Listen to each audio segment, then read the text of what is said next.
that she was, the level of competition there drove her to, want to be the best.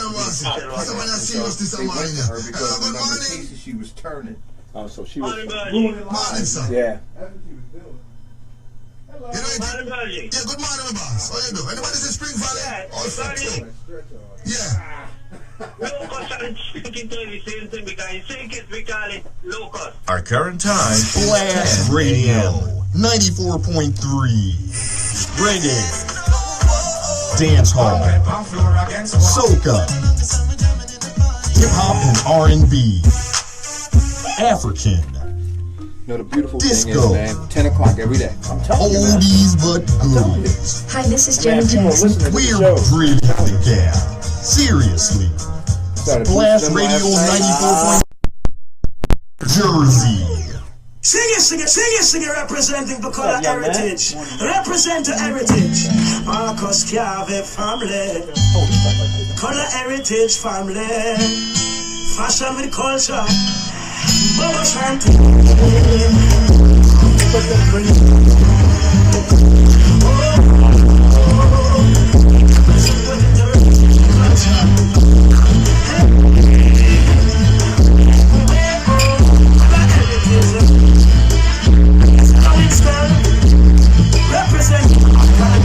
Listen up. Kings up in our color heritage. Rebellious offspring. Winston, spirit inside. From that we can't and the spirit inside. It come from the sucker lunch here. They wanna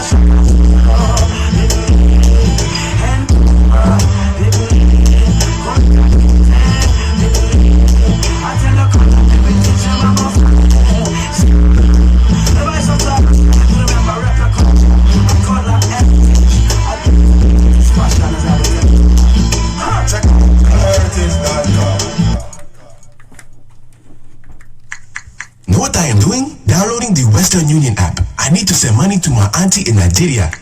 Know what I am doing now? Checking today's exchange rate to Nigeria on the Western Union app. Now, I'm sending my auntie money to help her with her groceries. Download the Western Union app today. Use it to check today's exchange rate and send money to loved ones in Nigeria. Western Union, moving money for better. Western Union makes money from currency exchange. Carefully compare fees and exchange rates, which may vary and are subject to change. NMLS number 906983. Jingles Entertainment in association with H&M Production presents a tribute to all mothers. On Sunday, May 14th, it's a Mother's Day dinner and concert starring Jamaica's living legend, Mr. Rocksteady, Ken Blue.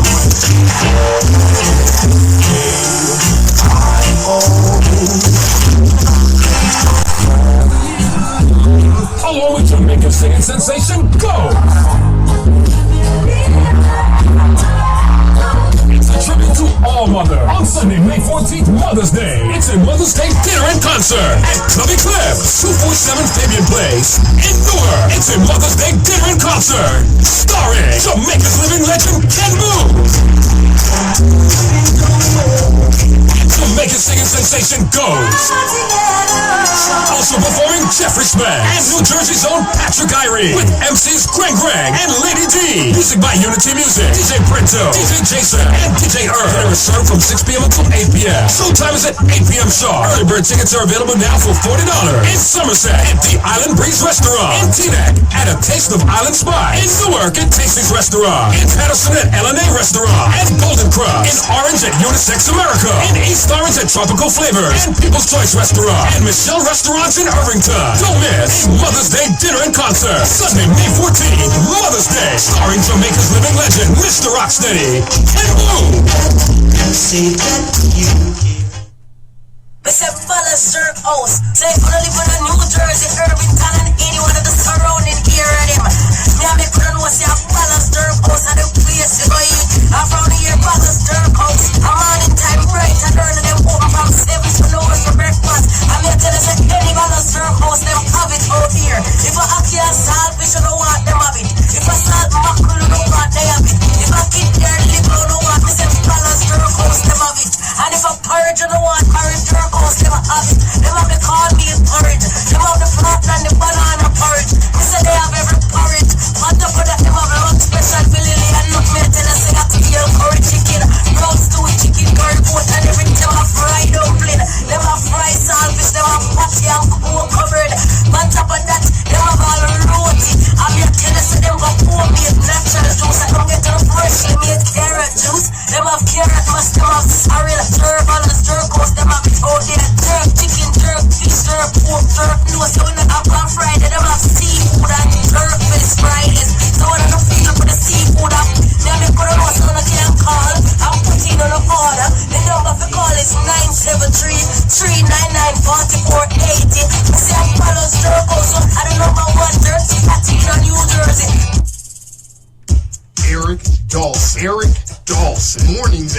o'clock. Hey, bro, you're doing a great job. Love listening to you. On 94.3. Splash Radio.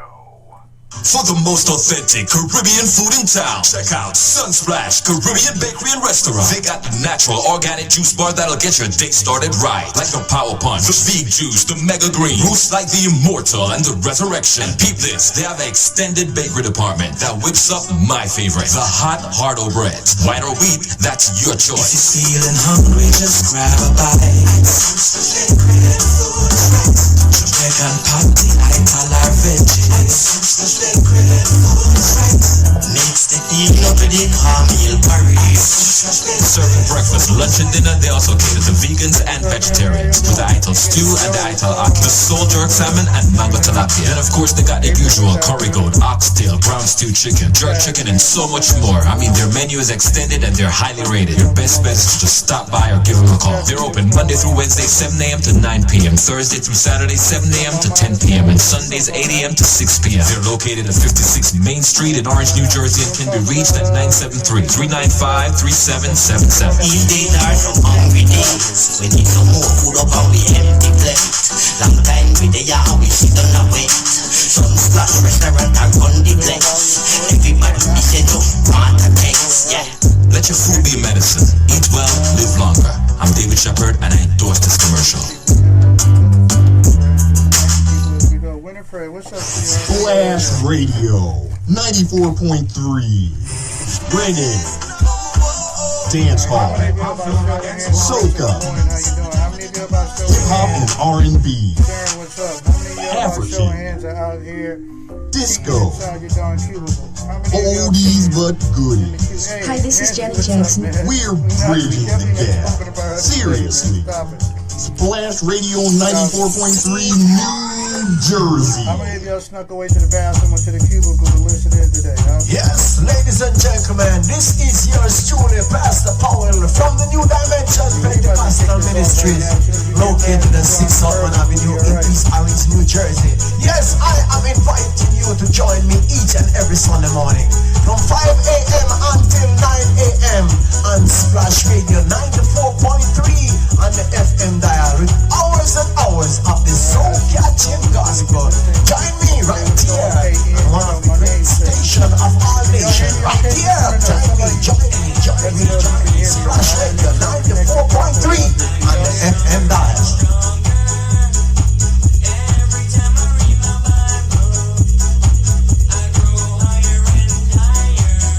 Well, I don't know, so Mr. J represent for 94.3 FM Splash Radio. We don't splash out the music on them. Initialize sequence. Hey, what's up, baby girl? How you doing?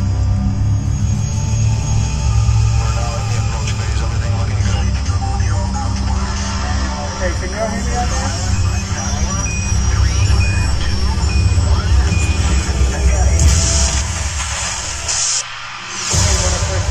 Ahem.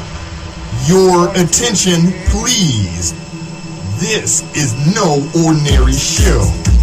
Covering news and information for Essex County, New Jersey, and beyond.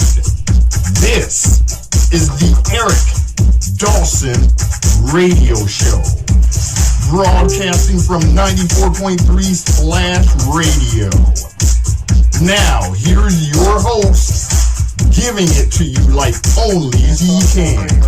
It's Eric Dawson.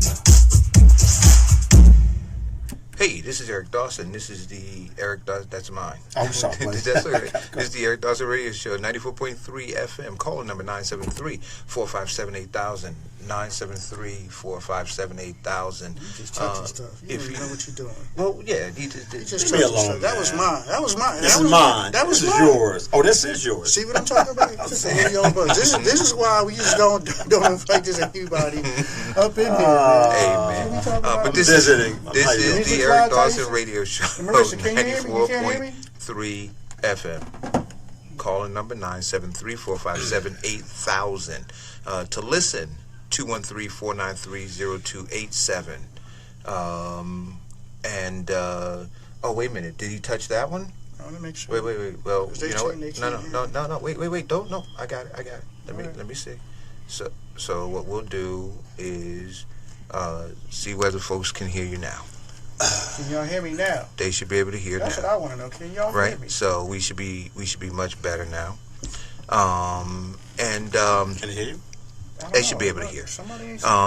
You guys on my Facebook feed, please let me know if the sound is clear enough for you guys. But I want to start off by, well, firstly, this will be day 3 where we're talking about education issues in the community. Hold on, what are you trying to do? They said they can barely hear me. Okay. We were talking about education issues in the community, and then we're going to talk about some top line things. We really can't fix it now, though. It's hard to try to in the middle of the show to do that. So it's got to be something with your thing because they're saying they can hear. So it's not this. It's over there. Thank you. Anyway, so we're going to be talking about education issues. We're going to talk about some top line issues. But I want to welcome you guys, and as always, the first thing I'm going to ask you to do is share. Please share this broadcast, and then we'll move on from there. The other thing I want to say, welcome back again to Kevin Jenkins. Thank you. Kevin's here with us every Monday, but he has taken out of his schedule to be a part of this Education Wednesday conversation. And then Ian, co-hosts on Thursdays and Fridays, and so we'll be talking about some additional things as well. But before we start, guys, I want to say I saw a post by somebody in a thread of mine where they said, wow, this is really great conversation that you're having. You really need to invite parents on. I said, well, wait a minute. I said, every single day, at the beginning of the show, I give a call-in number. Like literally. And we're on every day starting at 10 o'clock. And nobody's excluded. So if you believe that parents need to be here, there's an open invitation. They don't have to be hand-delivered an invitation to come on. In fact, they should be kicking down the door to get into this studio. They should be blowing up the phones to get on air so that they could put on blast all of the people who are disenfranchising their children. You're right. I think that would be a great opportunity for them to speak about what's going to impact them. Right. I So think you're right. don't wait for me to give you a personal invitation to call in on the show. Well, tell the people that are listening they can call parents and they can call in. Call your So in parents. other words, this is public and free. This is public and free. Okay, just checking, just making sure. I mean, dude, so it's PBS extra. PBS extra. That's right. So listen. So are we gonna start with the? You want to start with the top line headline issues first? Yeah, let's do it. Okay, let's do that. Well, what's more top than Bill O'Reilly? If you want to start, start at the top issue, is there anything more top than Bill O'Reilly? All right, so we'll have the conversation with Bill O'Reilly. $500 million that he was earning for Fox News. I mean, that's what he was bringing in terms of advertising revenue. Right. My biggest issue with Bill O'Reilly, aside from I disagree with some of the things that he had to say, some of his politics, I disagree with those. But I mean, you've got airwaves for people to talk about their opinions about these things. Okay. But what I took issue with was that he came out vehemently against Bill Cosby. Right? I mean, literally, he raked Bill Cosby over the coals. Well, yes, he did. But let's just but before we get there, let's talk about the firing. The reason why a lot of people don't understand. Let's watch this firing. Are there people who don't know why he was fired? All right. He was fired. Advertisers started pulling away. But more so than just the advertisers here, there's a pending deal that 21st Century Fox, which is Fox News and all the other entities related, are pending to purchase a big network in Sky News in London. Right. So that's a $14 billion deal. They're not trying to have this thing mess up that $14.1 billion deal. So Mr. Bill O'Reilly, they just, for right now, until that deal gets out the way, they're going to push, Mr. Bill O'Reilly chill on the sideline. But all I'm saying is that once that deal is done, be watchful. It's my opinion that he's going to be on some network somewhere affiliated with Fox. He may be. But just like, what's the guy's name who was doing radio, who called the Rutgers basketball players nappy-headed hoes? Yes. Right? They kicked him. Imus, right. He's going to have a home. Dude, right? No, he does have a home. Mm-hmm. And he's doing better than he was doing on 77. Well, I think that Ian is right. This is about a bigger deal, and this is the second time that this deal had the possibility of being derailed. I think there's a new culture. The Sons, Murdoch boys are, they're global citizens. They're married to very powerful women. And, no man wants to go home and hear about the fact that they got this bigot and racist and this misogynistic man on TV. Not only is he bashing women of color and bashing, women across the board, but he's inside their company doing it. And I think the Sons and Murdoch, based on this Sky deal that they're doing in London, had a lot to do with it. So do you think, you're absolutely right about but that. you just tied morals into it. Do you think morals really had anything to do with it? Well, wait a minute. I didn't say morals that they didn't like. I'm just saying that there's a couple of things that occurred. I'm just giving my opinion. Oh, no. I think that the two young men that are running the company now, right? They're global citizens. Their relationships to the world are different than their dad's, and they come to the table with a different level of sensitivities. And if you've been following the Murdoch transition in power, you can see that there's some changes, because Roger Ailes would have never left if those sons weren't really having a deeper conversation with the father and the board over the last several months. And it's a spiraling effect that you see. And I think those two young men have a lot to do with it. On top of the Sky purchase in London, on top of, this continued human cry from the advertisers and women in the country that they want this guy off the air. So a couple of years ago, this would have never happened. Would never have happened. So there's something happening inside the organization, the company, culturally, that leads to the father Murdoch to make that decision. Now, the father Murdoch, if you read all of the stuff that you've been reading in the last couple of days, he wasn't for it at first. Right. He was not. He's like, listen, this has got nothing to do with business. These advertisers will come back, But I think the Sons and some of the other people inside the family that have grown up differently than the dad are saying, like, listen, okay, that's fine, but we've just gone through this on the hacking issue several years ago, and now we're dealing with this whole issue about this misogynistic, racist, and bigot, and the advertisers are pulling back, but it's going to impact the bigger deal that Ian said, and that could not have happened if culturally those two boys and other family members were not engaged at the level that they are. Well, I'm not sure if it's culturally because of the boys or because of outside pressure that's being put on, because there's actually a lot of movements in Europe and in other places about the world that are against this purchase and merger itself. So I think the pressures, and these guys aren't morally sound to have, for us to allow this deal to happen because of the fact that look at what's going on culturally over there in Fox. I mean, Bill O'Reilly's not the first and only one that they've had issue with the allegations of sexual harassment. There's been a long time culture about that. So the association with that culture and coming over there is an issue, and a lot of the protest movements going on out there. The one beginning with an O in particular is very large. I can't remember the name. They've been out there, pointing that out, and it's hard to. So you guys suggesting that there's a seismic shift now over at Fox News, and that these guys culturally not based on morals and culture. I think based on me more so. I think it's more based on the economic or the pending purchase or denial of purchase of that company that's forcing them to accelerate the fact that they need to separate themselves from Mr. Bill O'Reilly and all the shenanigans so that they're not associated, and they can say, see, we heard the cries, we're not for this type of culture, which is why we let him go. So please allow us to make this purchase. Well, I've been following the Murdoch family for a long time. With all of the acquisitions in this country and all of the stuff that they've been doing in Europe. And, I mean, this guy, he really doesn't care about any of those things, all of the above. I believe that. But I do believe there's a cultural shift that's happening in the country, in the company. And I think all of the above, everything you're saying is factored in. But I think that those sons and the daughter have been really pushing. They're looking at things slightly differently than the dad, which is normal. It's pretty common for that kind of stuff to happen.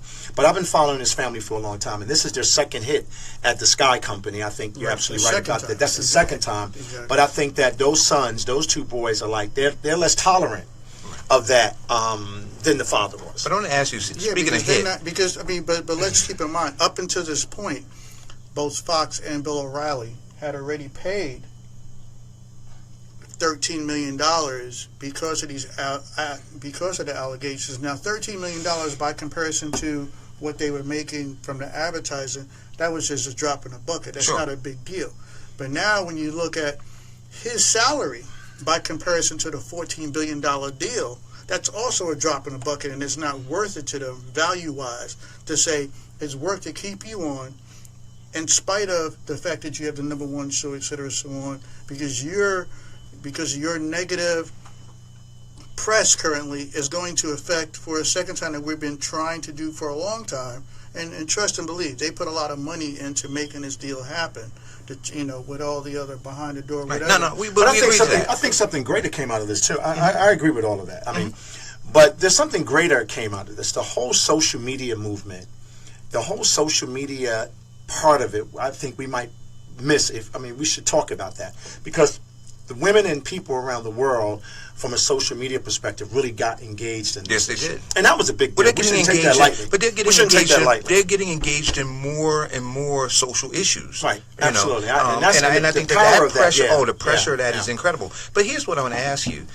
This is if you look at it as an album, right? You got an A side and a B side. Is the hit of this album the whole Bill O'Reilly thing? Or are we missing what's on the B side, which is that our president came out and said he did nothing wrong? Right now, okay. He came out and said he should have fought this. He did absolutely nothing wrong. Did. And I was listening to somebody say, they said, well, here's a guy who doesn't believe that what he did was wrong, right? And so now for him to look at what Bill O'Reilly is doing, or did, or is accused of doing, I should say, that he says, well, he should act like I did, because he did what I did, right? He's being accused of similar things that I was accused of doing, and so I personally don't see anything wrong with it. So we have, I think, in the shift that you're talking about occurring culturally within Fox, we're struggling with going backwards here in America with the guy who's sitting in the Oval Office in the White House saying, no, we should be looking at morals this way. Yeah, well, I can't. I still don't understand the Trump presidency. I'm very confused by it all. I'm confused on his his foreign policy. I'm confused on his back and forth. He's more driven by tactics and branding as it relates to having some coherent public policy on some important issues. And, he's going to be here for 4 years, and, I just hope that people stay active. Minimally. However long he lasts, he's going to be here, and he's having a positive, he's having an effect on public policy, and we need to pay attention, and I think social media can play a part in that. And I think, the whole concept of a president of the United States of America, embracing that kind of misogynistic behavior from a counterpart or anybody in business anywhere, we should be very concerned about that. Right, but to go to his point, this is the difference between I don't think he did it versus I don't think he did anything wrong. It's two very different statements, because I believe inherently, just like you, Trump embraces from his, how he views things, and he's been accused. Hey, good morning, sir. He's been accused of these behaviors that they don't feel, they kind of feel entitled to be able to do things like that to women in the workplace, and he's made these comments, when he was talking about grabbing certain body parts and all that. It's like, hey, like they like that, and they even let you do it, blah, blah, blah. So I believe he inherently believes that Bill O'Reilly did nothing wrong, because this is a normal practice and an entitlement that they feel that they have. So it's something that we should all pay very, very close attention. Well, listen, it's in our local government is happening. So come on. I hope that people at home and people in the workplace, I have daughters, I have sisters and daughters. That they should be empowered by this movement that happened at Fox. I hope that women that are on their jobs right now, push back on that kind of misogynistic behavior coming from a man in power. That's something that I hope that happens here. I mean, in our local government, that's happening now. Absolutely. So come on. I mean, we can talk about this all day. No, let's not. I mean, it's wrong. It's wrong, and culturally, we hope it changes in this country and Fox. We hope that this is just the beginning of some change, and you know, we should all be on the front lines fighting against that. I agree. So there are two other headline topics, at least, that we want to talk about, and we'll do it in whatever order you want to do it. Aaron Hernandez, the guy who was accused of 2 additional murders, right? I believe, but he was acquitted of those. But he was in jail for other murders that he had committed, and then he ultimately committed suicide, or at least that's what they're saying. And then this, the last thing was a headline, and you sent it to me in Massachusetts. There, 21,000 cases are being thrown out because of the woman that was convicted, I believe, last year, who was a chemist on the state level for tampering with evidence, and she was later convicted and jailed for that. The fact that she took evidence on cases, open cases, and she tampered with them, which ended up resulting into the conviction of many of those persons. So I read the article, but I didn't get a chance to do any research into it. But what I'm concerned about is this: we know that the prison population is primarily African American. So I would assume that out of 21,000, that you have the majority of them being African Americans who were a great assumption, right? Who were affected. Right.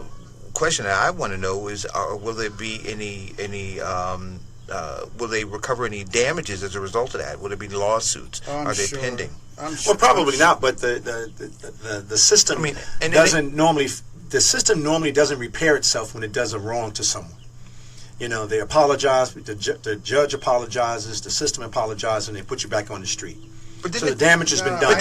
A lot of those. I can't see how they can convict somebody of a crime who worked for the state, who because of their behavior, you know, caused you as an individual to. No, we understand, but is there precedent? I can't see. But is there precedent them now? not being able to sue the but state? Is there precedent? No. There's two different issues. Them suing, right, is their right. Well, right. Them receiving compensation. Compensation, right. It's very slim. But that's what I'm asking. Is there precedent for them? They have the right to sue. Right. So, and I'm assuming they're going to sue, but you know, because a lawyer looks and says, "I get a third if we win," and plus I get my name in the paper, right? So if I'm a beginning lawyer starting to practice, we know how it goes, though.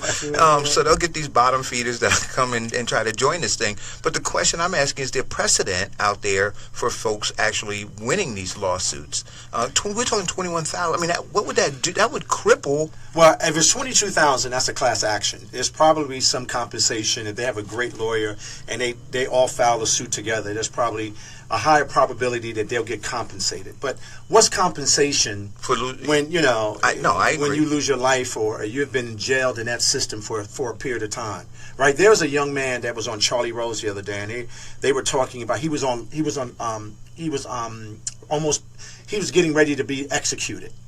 And he had several years ago, maybe 2 or 3 years ago, through DNA testing, they realized that they had the wrong person. Mm-hmm. It took that guy 3 extra years to get out of prison. Isn't that retarded?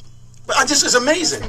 I mean, the guy was telling his story on Charlie Rose, and I'm no longer shocked about the injustice of our judicial system anymore, because we've seen it up close and personal, all of us. If you're African American male, you see it every day. Every single day. But this young man was saying that they still had him scheduled to die, even when they knew that through DNA testing that he should be freed. Now, what he said after that was that was just half of the bad story.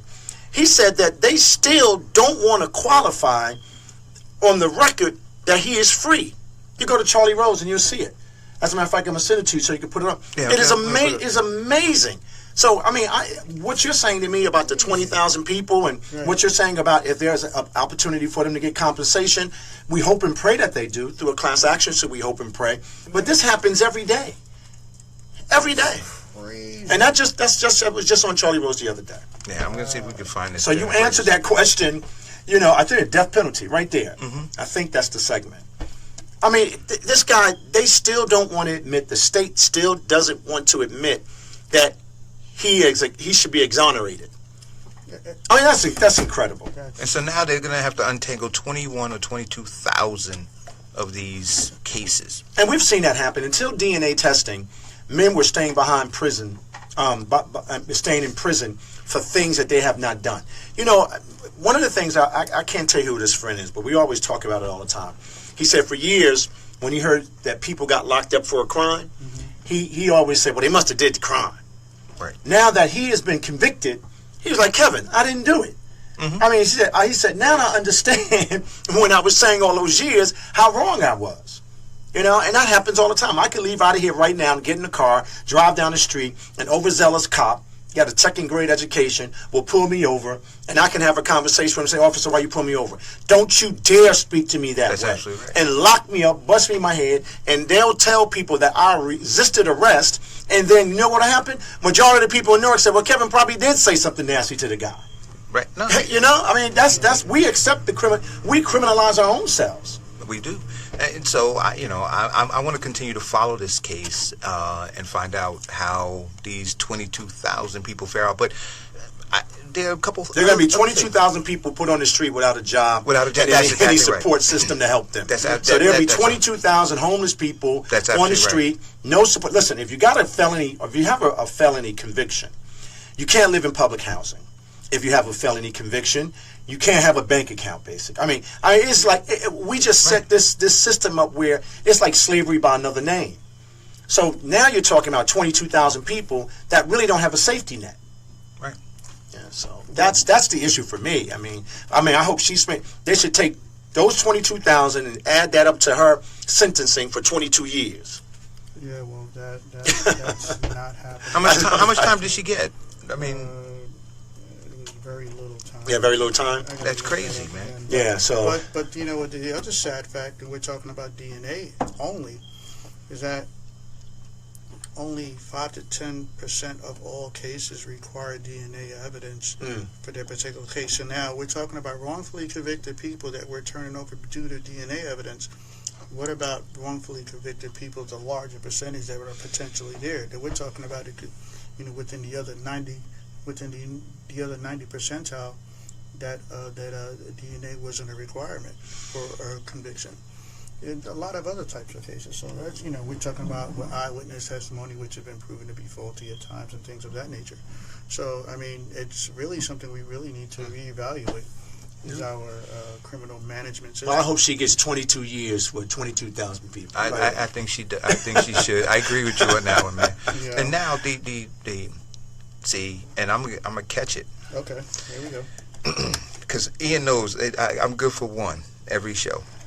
I apologize in advance, people. I gotta deal with this. He's setting it up. Go right ahead. Because of, and we discussed mental illness on Health and Wellness Wednesday. Right. We vilified Aaron Hernandez.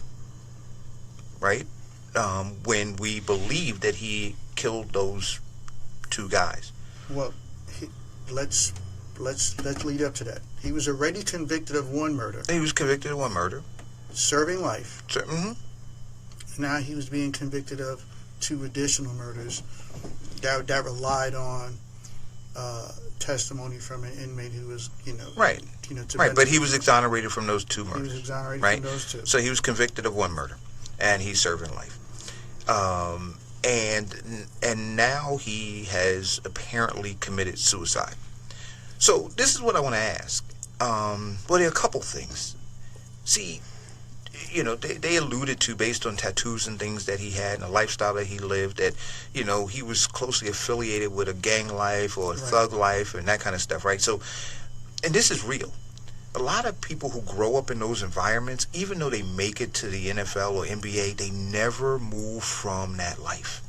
Well, is that the assumption? Some of them don't, and I won't mention. But I won't mention a name.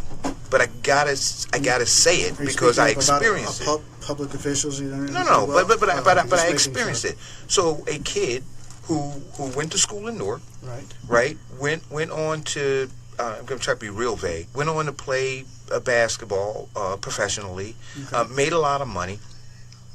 When I used to work at Cleveland, and I coached the basketball team, he used to actually come after his high school gym would close down, and he would come and shoot hoops down there. And I had no issue with it.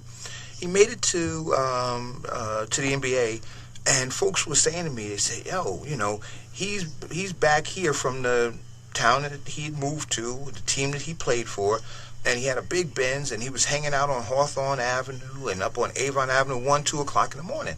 So one day I actually got in my car and I went, and I said, "What are you doing?" He said, "Well, I was bored where I was," so he drove those number of hours back to Newark to go hang out with his boys on this street corner who were drug dealers. Now, I'm not saying that every one of them do it, and I actually had somebody who was a guest on the show. They have a company where they work specifically with African Americans who make it to the pros because they need guidance. Because you bring them out of an environment, you all of a sudden pack them with a whole bunch of money, right? And you put them around a lot of bad influences, right? There's partying, there's drugs, there are all of those other kinds of things, and sometimes they act out. Now I want to just. He went back to a more familiar environment. Was he doing anything wrong, or was he just hanging with familiar people? Because what happens sometimes when you get to a certain level of fame and whatnot is that you get around, that you end up being surrounded by so many people who just cater and pamper you in a certain kind of way, and they're not really being authentic.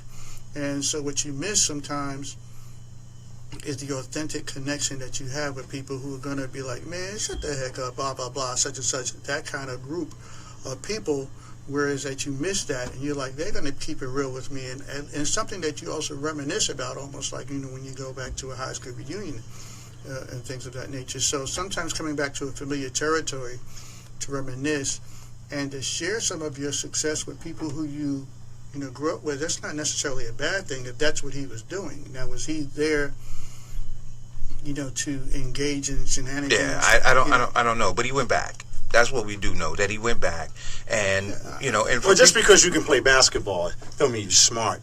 Just because you play basketball or you've gotten a great opportunity doesn't mean that you understand the seriousness of it. And there's a lot of young guys that get selected to play in professional sports that that aren't really sophisticated about how they spend their money. I think the NFL, the NBA, and a lot of those guys, they do a poor job. A lot of African Americans that have been in the game have been having that discussion for the last several years. Mm-hmm. I mean, there was just a special on TV several years ago about some of the top athletes that are left broke. That happens. I said, but this guy you're talking about, he was a predator. No. This guy was a predator. But now I want to give you the second piece of this. I want to give you the second piece of this, and then we'll talk about it. Okay. So now he's a football player.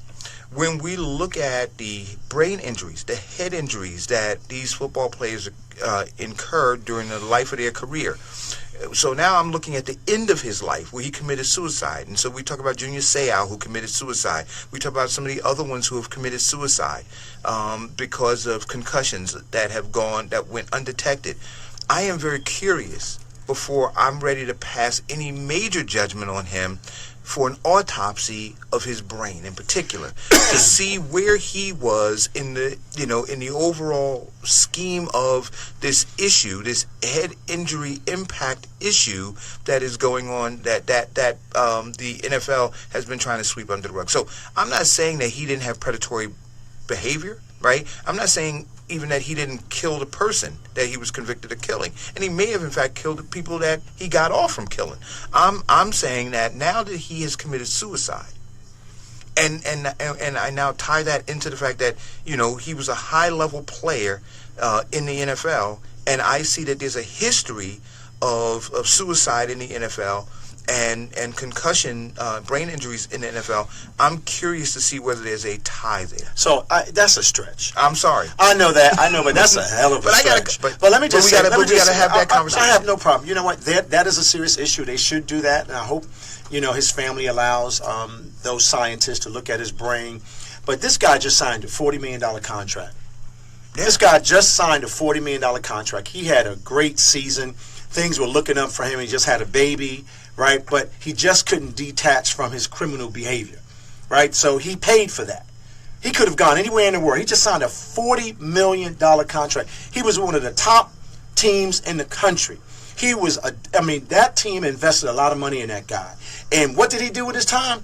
He brought people over his house, smoked a little weed, got chaotic, got messy, and he killed someone. He was accused of killing someone. He was convicted of killing someone.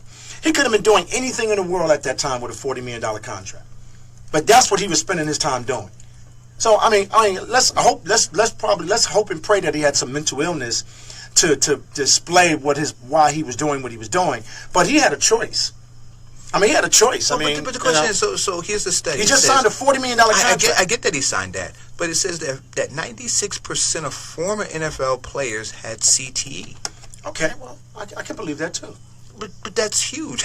So you can't detach that statistic from behavioral patterns? Yeah, I can.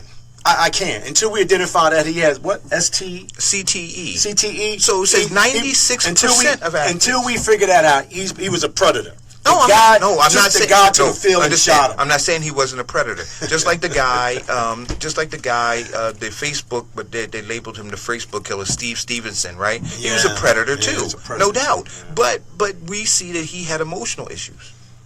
Well, he had emotional issues. He just kept him to his damn self. He went out on the street, found a man, told the man to look at his phone, and then shot the individual. That is an animal. That guy's an animal. Now, let me ask you a question. Did he play football? No. I want to know. Did that guy play football? I don't think he did. That was definitely more along the lines of a mental illness discussion and depression that we have spoken on in several shows leading up to this. But I think mental illness is a serious issue. I think a lot of our men that are in prison suffer from mental issues before they get there. And I think we need to continue to keep that in the forefront of discussions in our community. But this guy, he was a predator. Right. Now, I say let's talk about, the board and whatnot. See, we can knock it out before the first hour break.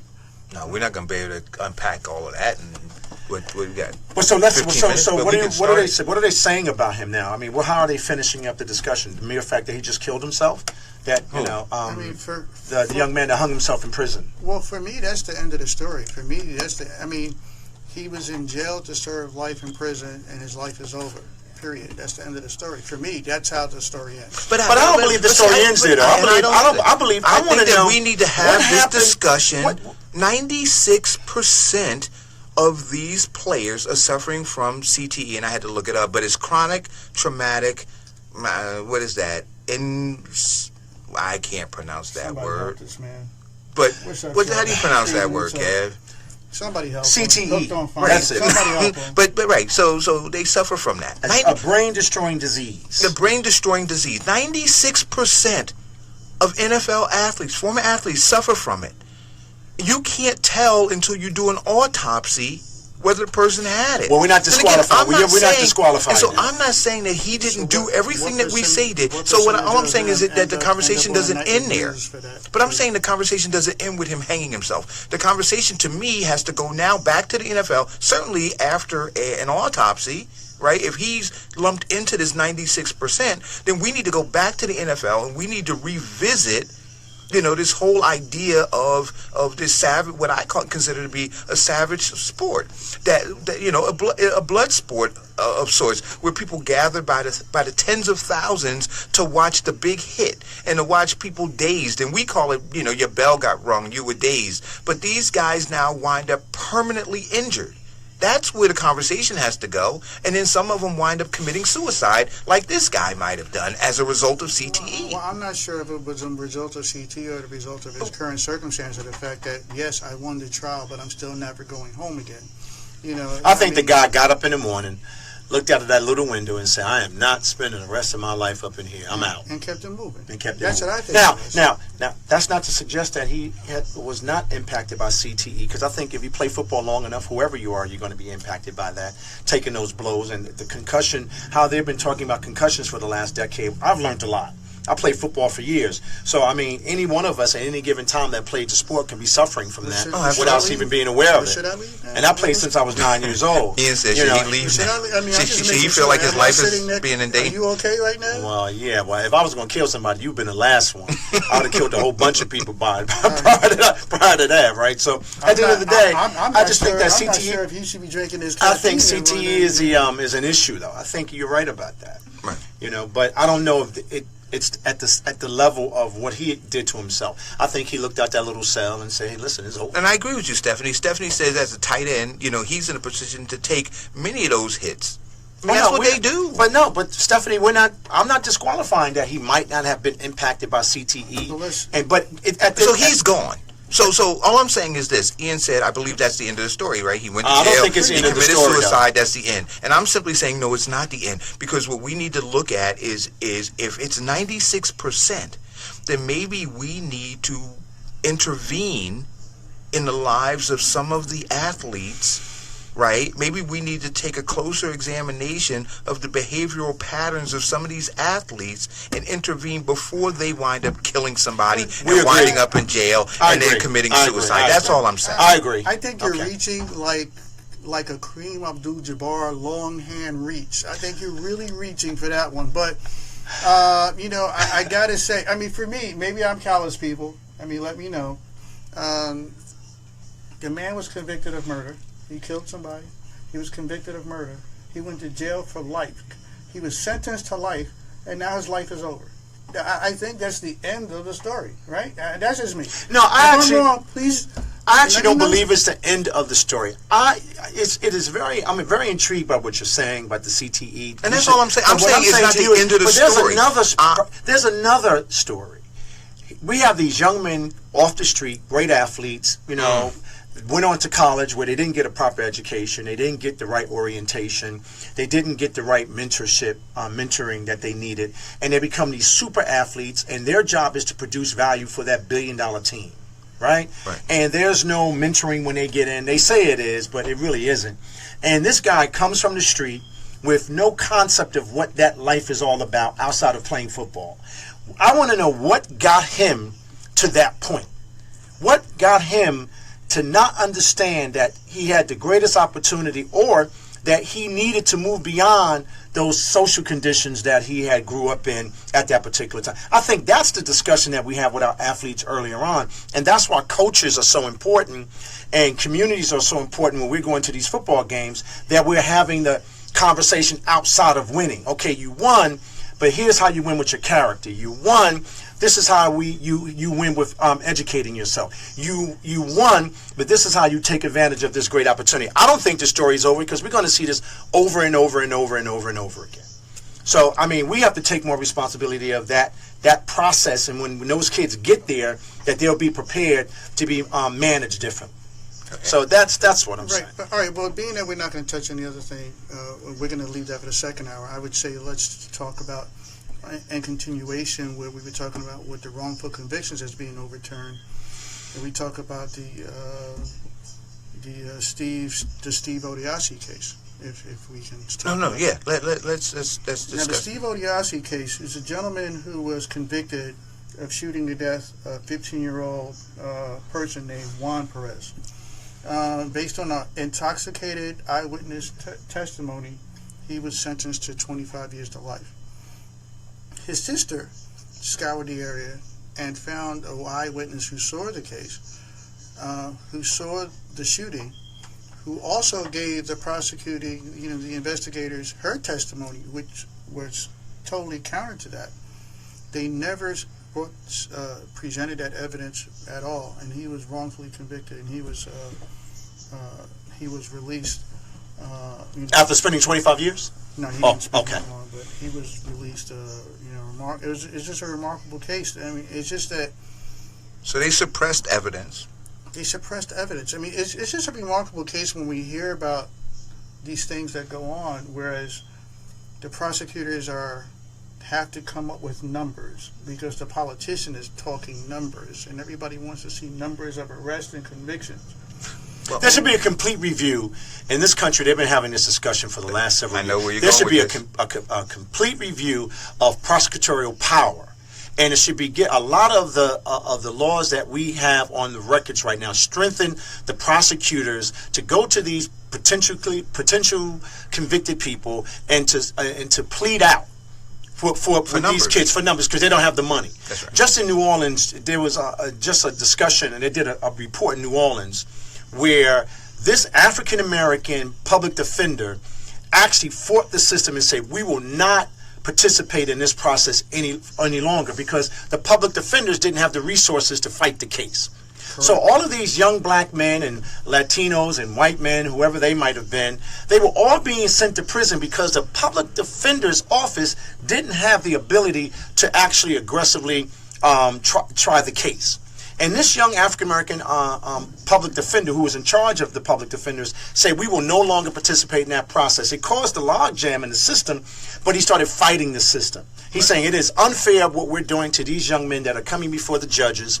Because in New Orleans, I can get a misdemeanor now and do another thing and get 20 years. Right. So, we need to do a complete review of that so this wouldn't happen. This is going to continue to happen because across states, there are different laws, right? And nationally, globally, nationally, we haven't had that discussion about how to fix that. And it's going to continue to keep happening. But the only way that we're going to get to that kind of pressure is if the people, and we're going to get back to it again, man, I think that as long as the people are not engaged in the electoral process, so you have the folks who are in power, who are setting policy, who are driving these issues, to increase numbers, to do whatever it is that we complain about, whatever it is, right? I'm gonna paint that with a real broad brush. But you have a president of the United States right now, right? Right. That's basically telling ICE, pick him up the street and lock him up, right? I understand. Wait a minute, no due process, just pick him up. They don't have the right information, deport him. Right, but understand this: he became president of the United States. Why? Why? There's a number of reasons. Why? The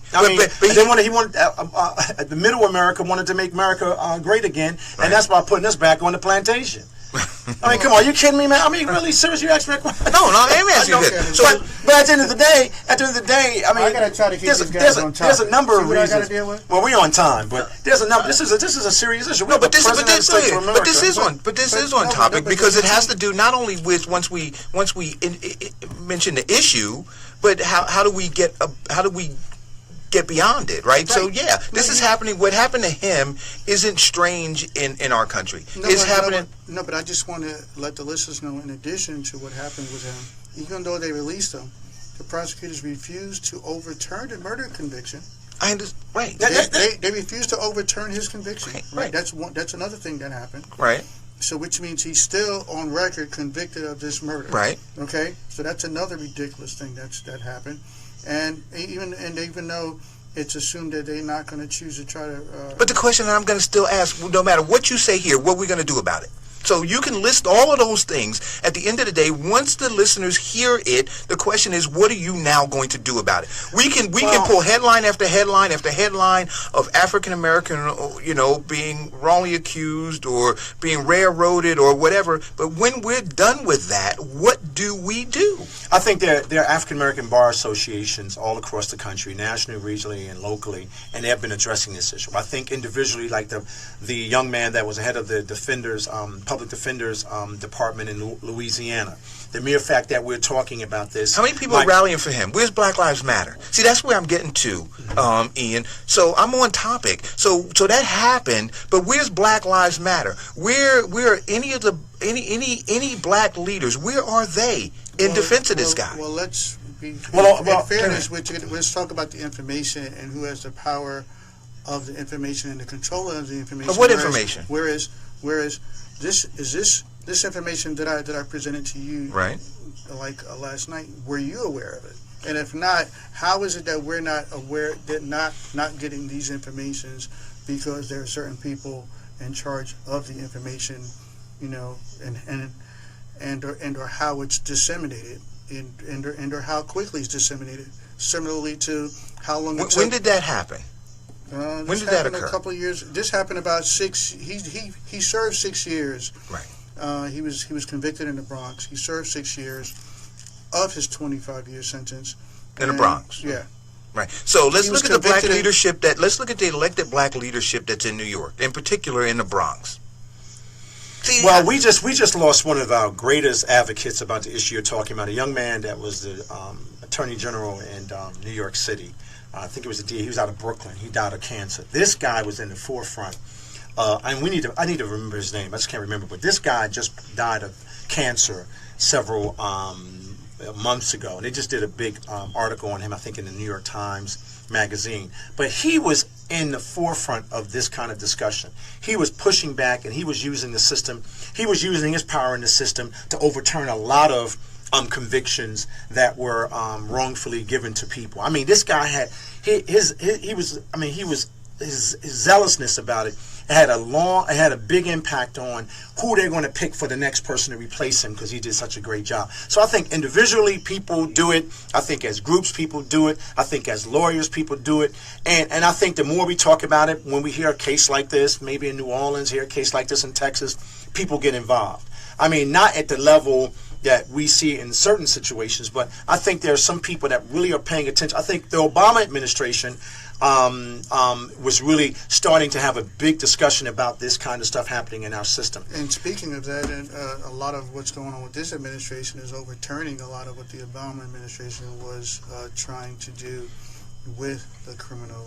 I get it. And so what I'll say to you again, and so it was, I wasn't being facetious when I asked you the question about why Trump was elected, right? So when we talk about these issues, especially, Ian, that are impacting African Americans as relates to the judicial system, we should have been keenly focused on what the Trump administration meant for us, and versus what a Bernie Sanders or Hillary Clinton or anybody else's administration meant for us. And we should have done everything that we could as a community to make sure that we were involved in getting the person in office that was going to protect our interests. So but there's a big not only at a national level, but also at the local level, where Obama is saying you guys need to be at the local level doing this work. So again, I see the headlines, I hear about them, but if we're not doing the work, to get the people in office that can change the policies that are beating us upside the head, then we're just going to be reading more headlines. Well, there's a big dirty secret in our community. We don't want to talk about it.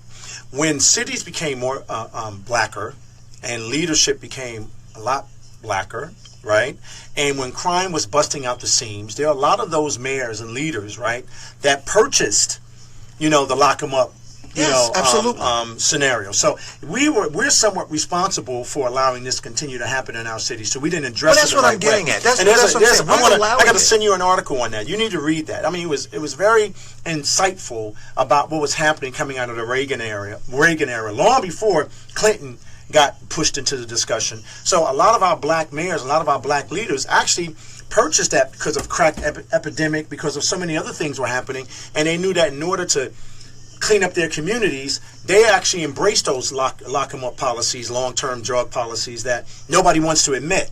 And even the young people that are out there fighting against that, they have to deal with that sector of leadership that allowed that to happen in their communities because they thought they had no recourse. Now, look what's happening now. You have, they're trying to decriminalize drug use, but they criminalized us for years. Exactly.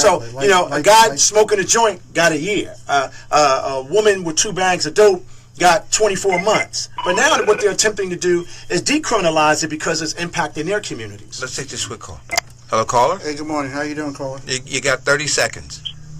Okay, I just want to say thank you, gentlemen, for having these kind of conversations. They're important. They're relevant. To point number 1 in relationship to women, we need you all online expressing that you will stand by us as women, not just discuss it in this format. Number 2, as it relates to gentlemen who have been imprisoned unjustly, this has been going on since the beginning of time. We need to unite our legal system and have a black system. As it relates to the general subject matter around our sports, it's just another way, as we have always been used and abused and exploited for our strength, for our physical well-being. What it comes down to as families, black families, my son himself was also in football. We need to say we will not participate. That's how we empower ourselves. On the largest scale, gentlemen, and then I'll hang up, is we need to be talking macro. We talk about minute issues because they are important and relevant. But the macro is the discussion. What are we nationally going to do, all black organizations, all people of color, the ones who are having their welfare taken away, the ones who are having their health care taken away, the ones who are having their health and their freedom taken away? What are all of these organizations going to do combined to, as I pointed out online? We're going to break. If you want to hold on, we'll come back after the break. Flash Radio, 94.3. Reggae, dance hall, soca, hip hop and R&B. So what I'm going to do is when we get done with her, disco, if there are no more oldies but goodies. I want to get on. Hi, this is Janet Jackson. We're bridging the gap. Seriously. Splash Radio 94.3 New Jersey. I think it's on time. Oliver Samuels here, I think it's and I just want to invite you to come out to the People Profile Awards Sunday, June 18, 2017 at the Bailey Hall, right up there in Fort Lauderdale. Guess what? So now you got me will be the recipient of the prestigious Lifetime Awards. Don't take out one syllable of the meaning of the word prestigious. Oh, I think she's good. A black tie affair. Nothing less. Yellow man getting because here, that is a great achievement. No member with the recipient. I'm taking it to another level. I like a listener like that. I mean, everybody get ready! It's all going down. Friday, April the 28th, in Java and Pitt, alongside Karen and Jensen, presents My Time to Shine. It's gonna be my time to shine. It's all going down inside of the Caribbean Grill, 180 Bloomfield Avenue in Montclair, New Jersey. My Time to Shine. It's an national progress. It's all about music, man. Why this make you feel like you? Daddy Shelda, Gentleman, DJ Prince. I'm telling everybody right now, it's all about admissions, only $20. It's gonna be so crazy. Everybody get ready. Friday, April the 28th, with Driver and Pitt, alongside Jared and Johnson presents My Time to Shine. None of them know that I'm the level. I'm not even, I know how I do it. I just do it like John and I do it up Shaki or Kobe and no one can stop it. Looking for trustworthy tax professionals? Give Impact Corp a call. We will assist you with all your tax needs. We are a team of CPAs and IRS enrolled agents. If you are audited, our audit protection team will represent you at no out-of-pocket costs. We provide 3 years audit protection and a year identity theft protection, so you can have peace of mind without fear of audit. Call our team of tax experts today, 973-395-4401. Know what I am doing? Downloading the Western Union app. I need to send money to my auntie in Nigeria. Know what I am doing now? Checking today's exchange rate to Nigeria on the Western Union app. Now, I'm sending my auntie money to help her with her groceries. Download the Western Union app today. Use it to check today's exchange rate and send money to loved ones in Nigeria. Western Union, moving money for better. Western Union makes money from currency exchange. Carefully compare fees and exchange rates, which may vary and are subject to change. NMLS number 906983. Flash Radio, 94.3, New Jersey, Rich. Have her back on the line. But I know Mr. J represent for 94.3 FM Splash Radio. We don't splash out the music on them. You're listening to the Eric Dawson Radio Show on 94.3 FM. All right, we were having a spirited discussion, and we still have the caller online? We still have All right, let's bring it back in. Hello, caller. I want to apologize. We had to take the 11 o'clock break, but allow you to finish your statement. And as before you continue, please please give us your name, Sharice, and turn off the background. Yeah, you have to turn off the background. Hold on, please. No, she's good. She's good. No, she's good. I just want to make sure the other. Hello, caller. Hi, how are you? This is Sharice again. Yes, that's right. One of my friends on Facebook following me. She came through. Talk to them, Sharice. Talk about that macro. Talk. Listen. I go way back with our history. I used to sell African American history to our school systems. I used to be involved in, the historical content of it with children. Ultimately, we can continue to talk about the same subjects over and over again. But what I'm not seeing is a shift in our consciousness in how we are making a decision to really unite as a culture, as a race. We are in a position to go back to the Black Wall Street. We're in a position now to say, look, we're going to rebuild ourselves stronger, united as people of color. I see a lot of divide continually taking place, a lot of discussion, a lot of debate about these micro issues, which are very relevant. They affect my children. They affect the future of my potential grandchildren. I'm not negating that they're not important. What I am saying is that I continue to see many of us hide on Facebook when it comes to relevant subjects, for whether it's fear, concern about professional consequences or what have you. That in and of itself speaks to where we are not as a race and as a culture. And in addition to that, as it relates to the laws, we incarcerate more than any other country in the world. We've been talking about this for a long time now.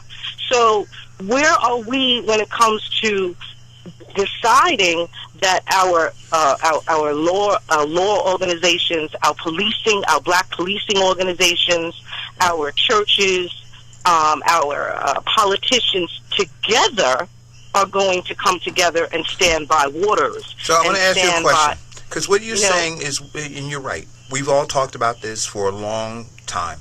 And so the question is the how. How do we do it? How do you, from where you sit, what would you say we need to do to get to that next place? Well, I personally, every time I'm in the community, every time I'm doing something, and I walk up to what I call a soldier, okay, there are plenty of soldiers in our community. There are plenty of us. The problem is they're all fighting the war individually. And I keep telling every single one of those soldiers that has their own nonprofit or has their own group or has their own initiative, why is it that you're not partnering with the rest in the community? Okay, well, one theory I have in my observation is that we do better divided because then we're fighting for the same resources, which is, again, something that was created by the dominant ideology. As long as we're pitted against each other for resources, we don't come together and think about what the solutions are going to be. Okay? I, for one, have observed that, having been entrenched in places like Newark, watching our people in power, watching them vying for positions, and then deciding that when they do have the financial power, they're going to disperse according to who their best friends are instead of what the greater good is for all. Okay, so we have a mental shift that we have to make. That's number one. And that goes back to us in forums like this, discussing what that mental shift in consciousness has to be as people of color. Because it goes way back to enslavement. It goes back to the house versus the field. And until we start to look at that reality and we start to address those things in a subject matter like this, in a format like this, and teach each other where our thinking is twisted, only then are we going to have the courage to come out in, as I'm doing right now, and say, hey, I hear what you're saying and I respect it. Now what do we do together financially to make that change? Well, thank you for the call, Carl. Thanks for the call, Sister Sharice, and I appreciate the input, and please continue to, if you have any additional inputs, to put it on the live chat. Thank you. So let's spend about 10 minutes unpacking that. Oh, see, I don't want to step on what she said. No, because what she said was absolutely correct. It was. And I really don't want to do the injustice by only giving it 10 minutes. But I want to move on to the... Because we have to talk about the other thing. We got to talk about the other thing. I would say we can probably definitely have an entire... Tomorrow, we can I would love to have her call back, right? Yeah, and then be a part of a broader discussion about it. But I'll say this again. We can talk about it. We all know. But I have some theories, right? And she alluded to them. She talked about the house Negro and the field Negro. And I don't remember who it was that told me about the there's another Negro. I mean, yard. The garden Negro. His yard, right. Actually. Yeah. I told you about so that's a whole private discussion. Right, so that's a whole nother discussion, right? But that is happening, and what we need to understand, I think, above everything else, is that the enemy that we were always taught was, just this white person, right? We always told, this white person, this system, this whatever, that there are folks who look like us, who don't have our best interests at heart, don't have the best interests of the community at heart. We need to. I think she was spot on, and I think that I'm happy that she called. This whole macro discussion was very appropriate. Yeah, I think we're going to definitely expound on that more. I was very impressed with her. I mean, we actually should talk about. We could listen. These are organic conversations about different issues that are affecting our personal lives, our communities, our government. I mean, these are very organic, and her calling in and giving this. Leading us in this discussion about being the micro and macro is something that we don't often talk about in our communities, because we get mired in everything that she said about the competition of resources, the competition against each other. But one of the things that we don't do in our communities is that we don't hold our leadership accountable. There we go. That's where I'm going to always get back to. That to me, and you have to personally do that on your own in your community. And I like the fact that she talked about the soldiers in our community. The soldiers can represent so many different people, It can represent, listen, I consider my friend DeLacy Davis to be one of the greatest soldiers and one of my dearest friends, right? I consider the guy that's going to college and trying to get a good education, he can come back and empower his community, one of the soldiers. I consider the guy that's out there selling drugs that can't figure out that's not the way to go, but that might be the only resource he has in his life. We need to get to that soldier too, right? So I think that she was very spot on, and I was very encouraged by her conversation. And I know she's out there doing. I could tell she's out there doing it. Right. She's talking to people. So she's actually walking the walk rather than just talking the talk, which a lot of us need to stop being reactionary and getting back to being more proactive or more revolutionary. But and that also on a macro sense and in a micro sense. The education thing that we're talking about is a definite major component and part of that. It's a huge because she even touched upon that, because a lot of what we don't have, when we don't have a proper foundation, we don't have a proper foundation of who we are and where we came from. If our foundation starts from when we got to this country, and we have nothing else built prior to that, then we're not really standing on the strongest of foundations. There are many other cultures and people who you see their children at a very young age not only have an idea about their culture, but they speak their native tongue as well. And we, unfortunately, we've been detached from our native tongues, and we had several, but at least we have to have something more connected with our own culture and understanding how important that is. And that's one of the things that Dr. Umar and other people are talking about, trying to have these schools, because we have to talk about the curriculum that's being taught in schools as well. We're talking about education. We need to also talk about the miseducation that goes on within these schools. It's just the same, I think it all starts at home. Absolutely. I'm not expecting a system that was. I'm not expecting a system that was not created by me to educate me. That's just absolutely. So when I was growing up, it was my community I grew up taught me. Dr. Vincertima, Dr. Clark, Dr. Bing, Dr. Rashid. I could go on and on and on and on. Absolutely. And I was afforded those opportunities to hear those great, theologians or African theologians talk about the history of who I was, right? From Malcolm to Martin to Megger on down. So it is our community that our community should be doing that. Hey, caller, thanks for the call. What's up? Thanks for the call. How you all doing? My name is Najee Odom. I'm just calling. Hey, what's up, Najee? How you feel? Whose page was home, bro? Talk to him.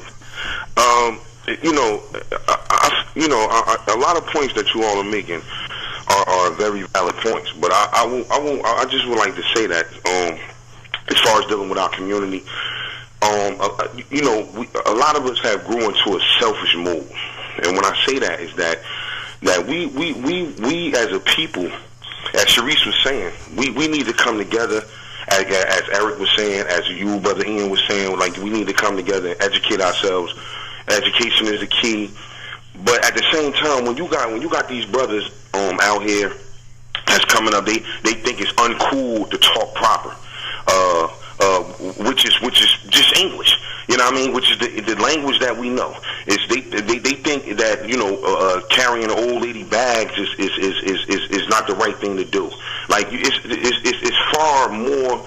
It's out of reach. And Eric, it's like as far as it's so out of reach, and there's nothing nobody can do about this. Like I'm being honest. Like I look into some of these brothers and sisters' eyes, man, and all they worried about is their fashion and this dollar. That's it. All right. Well, Najee, thanks for the call. But this is, and Najee, and I hope you're still listening. This is where I disagree. I disagree that it's out of reach, because out of reach, that means that we cannot get to it, and I disagree. I think that these issues are still within reach for us to fix them. I think we have to get out of the me mentality and get back into the we mentality. Now we have to get into the community mentality, because it takes a village. Now, something that you pointed upon, that you spoke about earlier, individuals, it does start in the household. But unfortunately, a lot of our households, due to systematic breakdowns, systematic things that happen, whereas that the man was taken out of the household and other things that happened affected the household itself, right? Say, hey, thanks for joining, Mark. So when you see these broken households, and not just talking about because the people are not, but the fact that there's no community, there's also broken communities. So where we don't have the grandmas or the mama at the end of the block who was the mother for the whole block. When she said something, or the guy that was the father for the whole block, when they said something, people outside, we used to be able to be checked by our neighbor, right? Our neighbor used to be able to check us.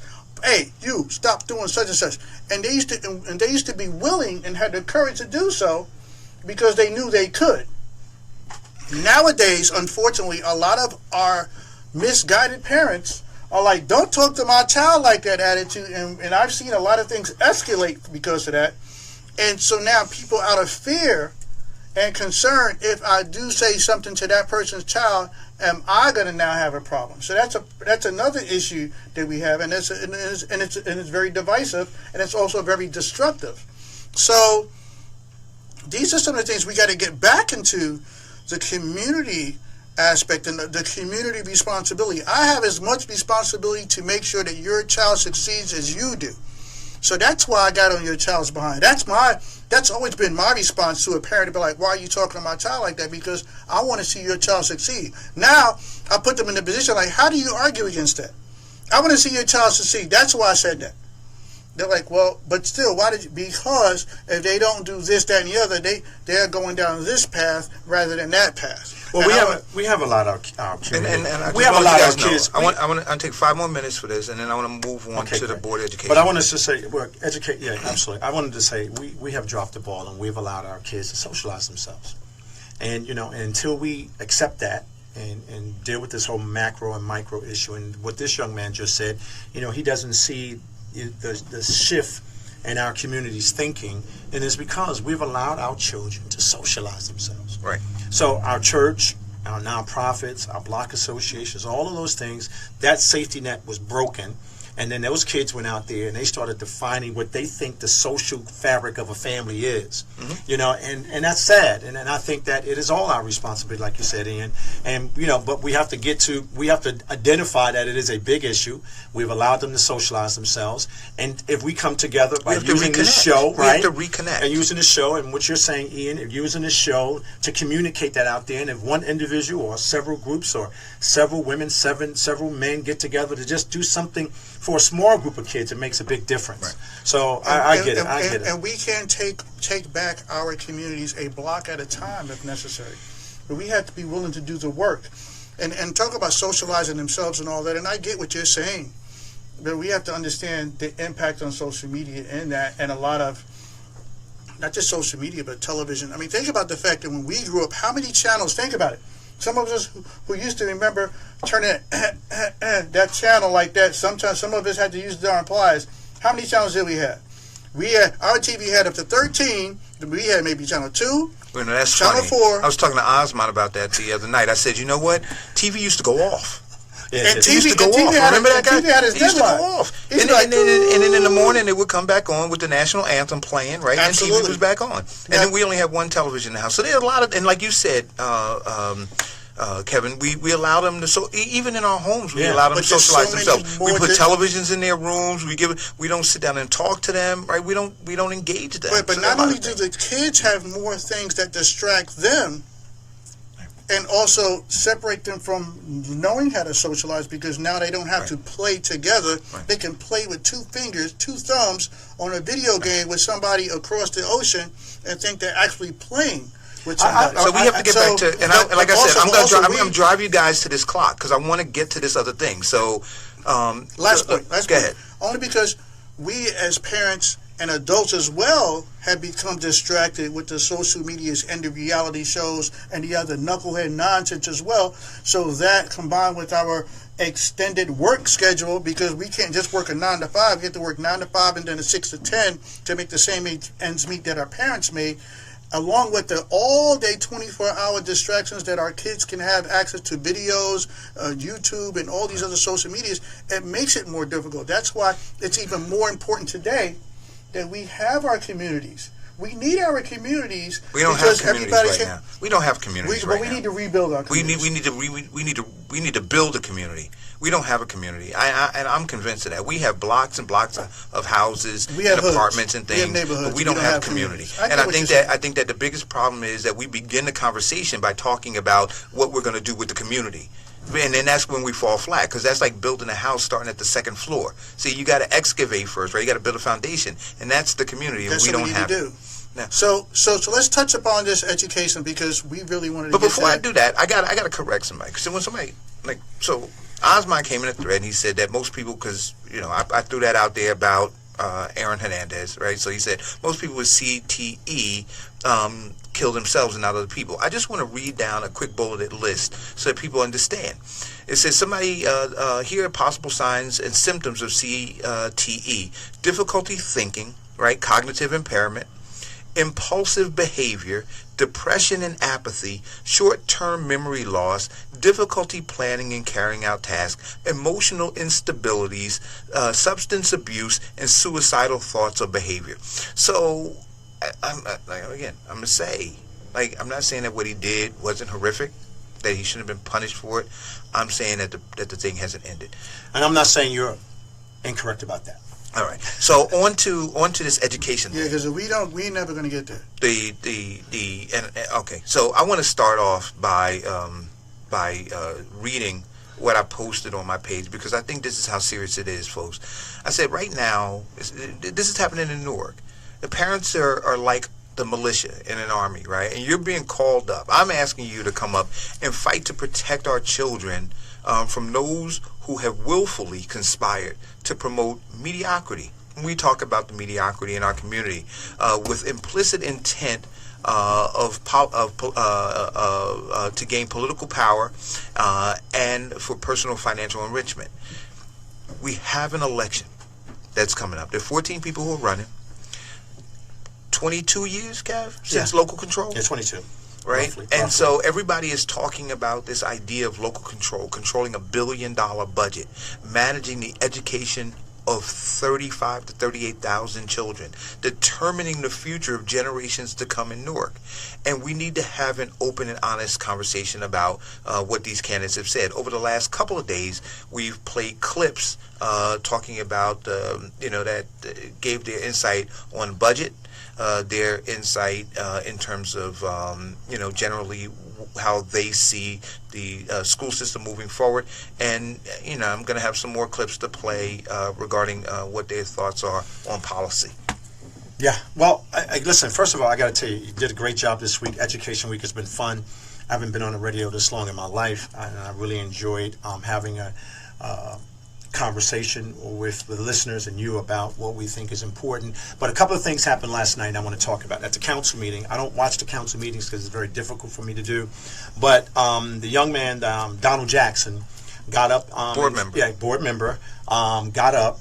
Young African-American male, got up before the council and spoke about the seriousness of the budget hearing that they're getting ready to have in the next couple of days, if not tonight, tomorrow, about the budget of the school board. And he talked about the seriousness of it.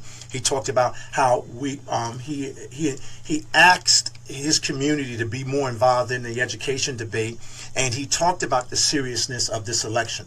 Now, I'm very happy that a young African-American male saw it important enough to go before the community, go before the council, and talk about and educate people, because he is a board member, about the importance of the budget meeting that's going to be happening and the importance of what local control really means.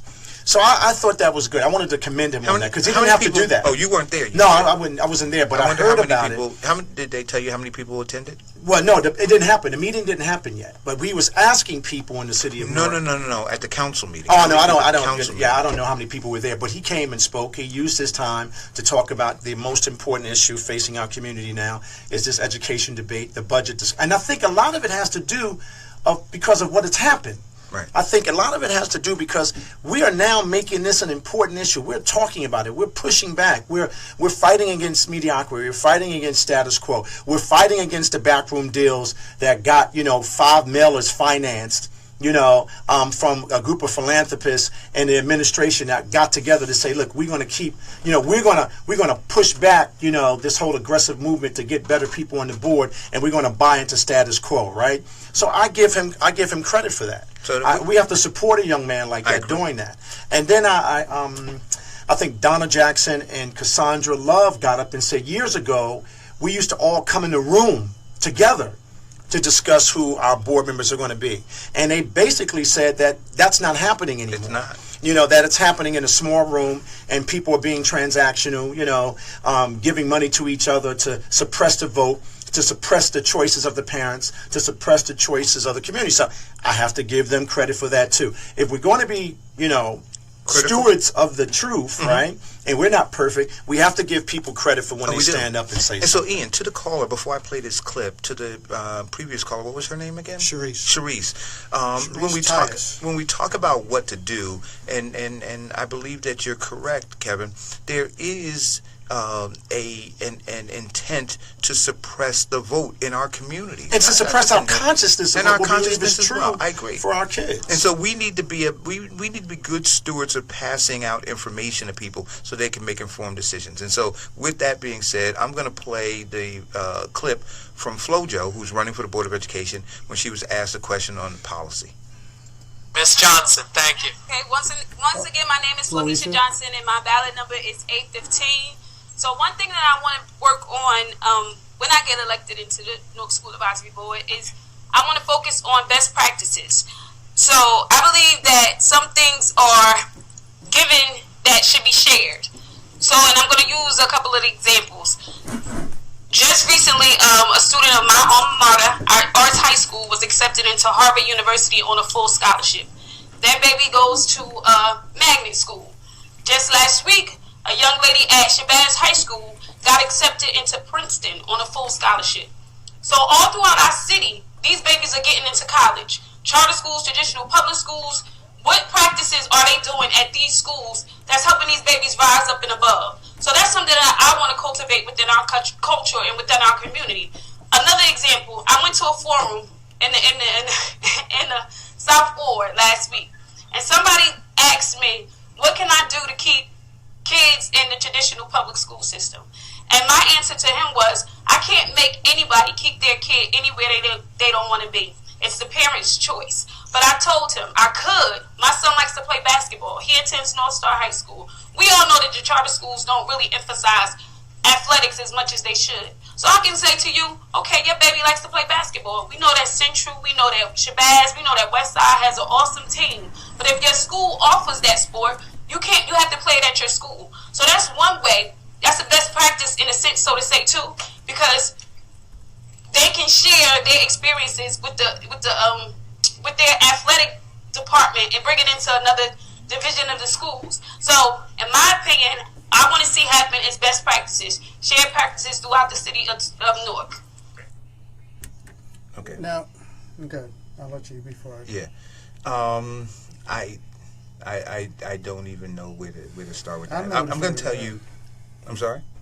I wasn't sure where to start with that. Yeah, I listened to that about 5 times. Yeah, I'm going to say if I'm a parent And we have all of these issues in the school system, and I'm trying to figure out whether or not these board members are going to be able to look at existing policies and make decisions and guide the district in a manner that's going to be beneficial for my child. I'm just honest with you. I'm not sure that in the time she was given, she really answered that question. Now, she floated out this whole idea of best practices, right? So I agree that we need to be looking at best practices, but her failure to be able to talk about some of those best practices that she would consider, and to talk about keeping kids in school through playing basketball, I thought that she failed. She lost me on a few accounts, and to include the assumption that the success of those individuals, the one from arts and the other one from Shabazz in particular that she pointed out, was not more so from the result that we talked about, it starts at home. That's absolutely right. Like, if usually a child takes up an interest or deems or puts a level of importance to a subject or something that its parents has also given, them that foundation of it being important.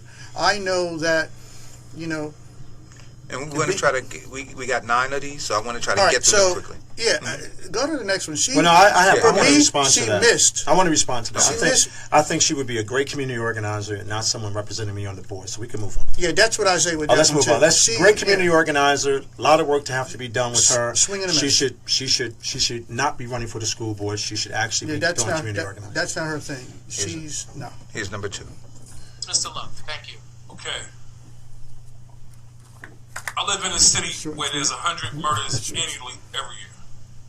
Right? These are my students. Oh, that's Charles. Who would ask me to run. I'm not running because someone said Charles run. I'm running because this is what I do every day of my life. That wasn't the beginning of his. I got a phone call but I know Monday it's Charles. my kids I don't think got you killed started from the beginning on his, though. So I tell my students, I say, Mr. Love is not coming to no more funerals. I'll come to your wedding, I'll come to your graduation, but I'm not coming to your funeral. That's a sad reality, right? To have to talk to kids like that. But I'm emotional about working with kids, special need kids, at-risk kids. So the policy, right? That I want to bring truancy back, right? I want to bring truancy back, right? So I wake up in the morning and I see kids on the corner of South Orange Avenue and Smith Street and Slot Street at 10 a.m. in the morning smoking Black and Miles. Why not in school, right? So when I thought about One Newark, right? To me, because I grew up in the country ward of Newark, I didn't go to a magnet school. Today, Science High School is almost an exclusively Hispanic school. And nobody got a problem with that. Right? So, when I live in the city of Newark, and my son Kyer, who's at North Star, right? My son is not like me. I'm from Lower Bricks and Pilgrim Village. My son can't go to Central. He's not like me. So I wanted to put my son in the best school possible. So I thought the system was going to do that. Then we moved to the North Ward. I said, well, guess what? I don't want to send him to North Star. We're going to send him to Park Elementary. I didn't live 2.5 miles away. I was more than 2. I was like 2.7. So my kids had to go now to Raphael with the gangs, with the crime. Oh, yeah, but the point is, I didn't have a choice. I don't want my son on NJ News, RLS Media. I want the same. So guess what? If North Public Schools had the same school system as Westfield and Scotch Plains, we wouldn't need charter schools. But we don't. We don't. Thank you. And I'm an employee. I worked in them doggone schools. Don't tell me that. I worked in North Public Schools. Time. Thank you. Ms. Garcia. Listen, Ms. Garcia. This is gang culture. This is the same thing we tell our kids not to do. It's gang culture. What was the question? The question was, policy. What policy would you look to implement? And so what I heard from Charles in the time that he was given was truancy. And, and folks talk about that, and I think it's a big thing. What I want to start off by saying, I'm going to be real brief too, is I think that he missed the opportunity to talk more about the policy. He did. Right? But I think the question was wrong too. if they were and even for the young lady Flo, right? I'm sorry, Flo. I think that young man that was moderating this, and I said this yesterday, I didn't think he did a good job. I mean, because that whole discussion about policy is so vast when you're talking about education, right? That you can begin and start anywhere with that conversation. Right. He should have more specific. And, and that's one of the things I hate about those kinds of forums. I mean, they're more for the institution that's giving. It's like a show for them to say, look, we're really engaged in this, when in fact they're really not engaged in that. And if they really wanted to do it well with 15 people, they should have had them write something about what they think is important for education, the how that we talked about, as opposed to what they're given the opportunity to do that on. I didn't understand that. I mean, so I the flow and the Charles and all of that stuff, it was just too wide open. It wasn't very specific enough for me. Yeah, it really wasn't. It really wasn't. Because you're very much on point with the fact that it's very, sometimes the host or the moderator is just as important as the members who were as the members of the panel, because they give you a point of reference or an attack area that you need to go to. Well, and he didn't really. Well, he talked about choice, right?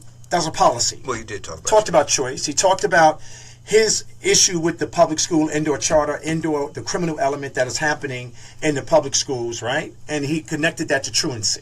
So that was a policy that he thought he would like to implement or be a part of. And you're 100% right. And he didn't speak like a politician about it. He spoke like a parent who was being impacted by the current policy, and how that parent had to deal with his kid going across gang lines and traveling. And how he wanted to create a better environment for children, charter and public. And if public schools were doing so well, we wouldn't be having a charter school debate. And if parents were forced to use the school most local to their residents, then, and were not given the choice of going from here all the way across to the other town, and they had to use the schools more locally involved, then for a lot of parents, especially with multiple children, it'll help them without having to travel to 4 different locations throughout. So he talked about One Newark. Is it One Newark? Yeah, he talked about One Newark. So he talked about that. We can listen to everybody's things, and we can really give a. All right. So summary of that. Here's Josie Garcia's. Josephine Garcia, 5A. As a parent Brandon, who attended and graduated last year of Science Park High School, it's not a predominantly Hispanic high school. It's a diversified high school. Thank you. Okay? My topic was local control. Local control.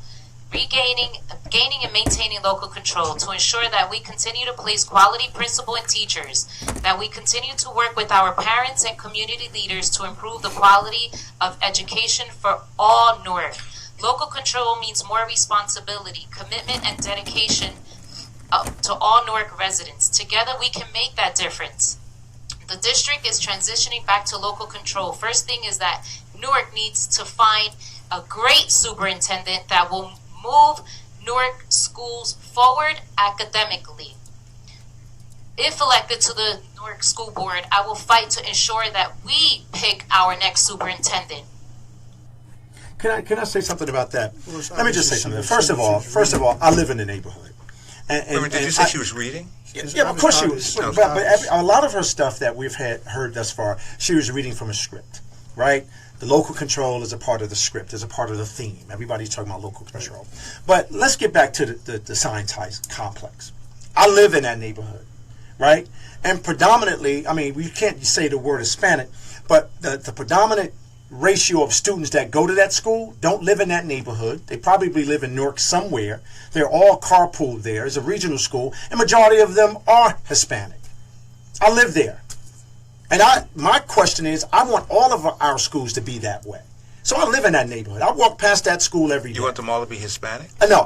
I want them to all be high-impact educational environments, right? No, absolutely. I got that. And so her what she was saying was, she jumped on that, to qualify the fact that it's more of a global education environment, which in fact it's not. It is not. That's a specialized school for specialized kids, and it is a public school. So if I lived in that neighborhood right now, and wanted to get my kid in that school, I couldn't. I couldn't get my kid in that school as a taxpayer.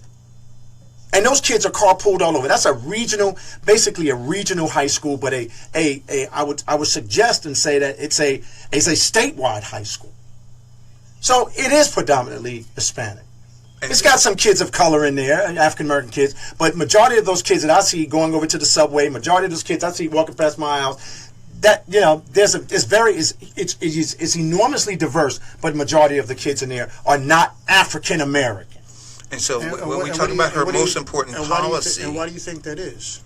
But here's the issue. We got magnet schools, we have charter schools, we have independent schools. There's a number of reasons, but that school is more regional. I mean, there's probably some policy that drove that decision to be made. I can't speak to that, and we should ask that question.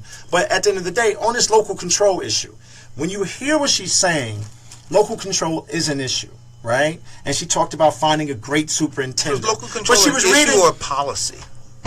Well, it is an issue in a policy. The issue is that we want our schools, we want our community to have local control, right? But when we get local control, what are the policies that are going to drive it? But at the end of the day, when you hear her, she's reading from a script.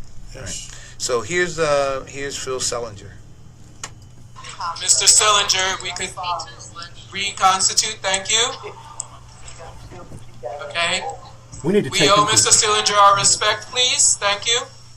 Phil, thank you. I just want to say, when I woke up this morning, he spoke to my point about a little problem happened that took me back a little. But I got on my knees and I prayed to God, and He got me back on the right step. But I didn't know I was going to need it this much tonight. But I guess I do, and I feel really great. But I'm with dismantling the A1, the Newark program, because I know parents that called me, had their 3 kids in 3 different schools, and the mother went to drive them all to school. She lost her job. So it's like all over the city. It ain't only in the east, the west, the north. It's a terrible program, and there was only 3 board members that voted it down. And I just want to say I'm going to vote it down again, and sooner we get local control back, that's going to be one of my main things. A child should go to school by their house. You have grandmothers that take the children to school, and they can't do it because it's 2 miles away. It's a sin, and it got to stop. So when we take over local control, we're going to be able to dismantle it. You can't do it right away. It takes a little time, because you can't just say everybody go there and go there. But as a board member, I was against it, and if I get reelected, I'm going to be against it again. So remember, vote A2, A7, A14, and we'll have a great year. Thank you very much. Okay, I'm going to spend 20 seconds. So you want to dismantle it, and then you want to replace it with what? I get that he says it's going to take a little bit of time, but he's voting against it. I'm saying, what are you voting for? You want to put kids in the schools in their neighborhoods, but if those schools are failing, what are the options you're leaving with parents? Those are 2 different questions. That was a policy. They was supposed to have been a policy response, right? And he gave one. He said dismantle One Newark, which and is he a talked policy. about the impact of One Newark, and that would be his policy initiative that he would be engaged in, right? So he did address the policy. But here's the issue. Why are we still talking about One Newark when there was an effort while Cammie Anderson was in office, right, to get rid of One Newark, when they marched those kids back and forth up the street, when they used Cammie Anderson as a political football to get elected, right, when they said that she was the worst person on earth, and then when Surf came in, it all went away. Why is that? Why is Newark still having this One Newark discussion when, in fact, majority of the people in the city and the majority of the leadership that was newly elected said they were against it? So why didn't they move on the dime, and why aren't people still pushing against that, the ones that used education as a tool to get elected? Right? Why aren't they dealing with that issue? Why is that young man still talking about One Newark is the question I want to ask. For the listeners, Kevin, just give a brief summary on what One Newark is, please. Well, okay. If you've been listening to the show, One Newark is real simple. It's One Newark. All of these kids are what he just said. Kids that would used to have the ability to go to school in their districts, right, now are being shipped all over the city of Newark, given the perception that we have a unified system. Right, and that's having an economic impact on these communities. That's a real simplistic analysis that I can give. Okay. But why are we still talking about it? Why are we still talking? So here's Deborah Terrell. Dr. Terrell. Deborah Terrell, A10. Alright, so I want to say One Newark because I know a lot of the parents want that, but I would want to say attendance as it connects to One Newark. So that's the policy. It's almost really two policies. The One Newark policy, its purpose was to fill seats in schools. Parents were given a false sense of security saying, your child, you select 8 schools, hopefully you'll get your first, second, or third. Didn't get it. For that reason, that has caused an attendance problem, especially in our high school students. 50% of our 11th and 12th graders are not going to school. These are the students that we need in our city. One Newark causes siblings to be separated. Why should a parent with more than one child have to attend 3 different schools? What's that separation? What is that about? Why do our parents have to choose between money for transportation or money to buy a uniform? That's One Newark. So that's a policy, and people talk about dismantling it, but we may have to look at how do we improve it? How do we at least ensure that a parent, your child, will go to the school that you want and all of them will attend there? Because a lot of the times parents have to pick up their kids early so they can get to another school. Sometimes a parent is sick. They can't get to school. So attendance coupled with the One Newark enrollment policy, it doesn't work. Parents are sitting in rooms waiting and waiting and waiting. It's not fair to parents. It's not fair to kids. They're not getting to school on time. If they're not staying in school the entire day, they're missing out on their education. And I always say, one day absent from school is a day lost of learning forever. Thank you. So I'm going to say this, and then I'll give you guys the mic. Here's the study that says by 6th grade, chronic absence becomes a leading indicator that a student will drop out of school. Well, and that's again, obviously, direct connection to home life, right? Because the parent, you can't just be absent from school if there's a parent on your back to make sure that you better have your behind in school. There's none of that, and I can speak from experience. And I'll try to be as brief as possible because of time. When I was 10, 11, and 12 years old, initially I started out living with my mother until I turned the age of 13, and then I lived with my dad. The difference was living with my mother at 10, 11, 12 years old, I was allowed to come home 10, 11, 12 at night on school nights. And when I moved with my father, he had these things called rules and regulations, as in you better have your behind home before it gets dark. And he ensured and he checked to see if I did the work that I wasn't previously asked to check when I was, previously, to make sure I was doing the work I was supposed to do that the teachers gave me, et cetera, so on. And make sure, and got on my case when he says, why were you late? I see 3 late and he says, you better not be late again. Things like that. That is the parents that get you to the school and make sure that you do what you're supposed to do at school. That starts at home. Well, I got to tell you, she just broke it down for us. She talked about the hardship. I think after hearing her, I think we need to dismantle One Newark. I mean, I don't think you can fix it. I think the rollout was horrible. Consciously, I don't even understand, and maybe you can explain this to me, Eric. Was there a big debate about One Newark for a period of time before they made the decision? Because we're going on our 3rd year of One Newark or 2nd year of One Newark? No, I think it's the 3rd year. 3rd year? And I don't know that there was a huge What a hardship. I mean, that's a hardship. I don't know that there was a huge debate about it. And it's a discussion that we need to have too, right? Because, and I don't know that we can really have it here. No. But here's part of my issue. Let the audience join in. I think it's a disaster policy. I mean, it's a disaster policy. But I just wanted to be fair to some of the other people who play their clips.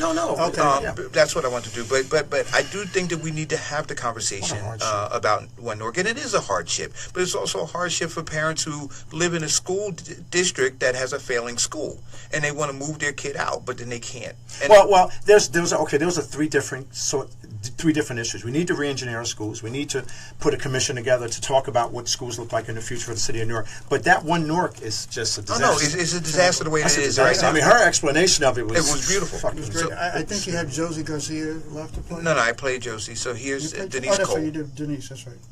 Thank you, Ms. Cole. So your top line issue, and we're going to start again. I like her. Keep getting local control and maintaining local control by strengthening academic and student supports. Get leaders and educators in every school and classroom. Great leaders in every school and classroom. Community-centered decisions, parent choice, and parent voice in schools. Efficient operations, sustainable budgets, and skilled governance in this district. And also to change the conversation. This Newark, New Jersey has always had choice. We had Catholic choice. We had charter choice. We had public school choice. Choice has always been here. Okay? And it has never left the city of Newark. We're not going to begin to say that there was no choice here. The choice right now, if you want to sit on this public school board, you need to be about public schools. Charters have their own board. While he will not go to his charter school meeting and talk and act like that in there. Why? I've been to the charter schools. Okay? Let's stay in the positive space. Let us stay in a respectful space.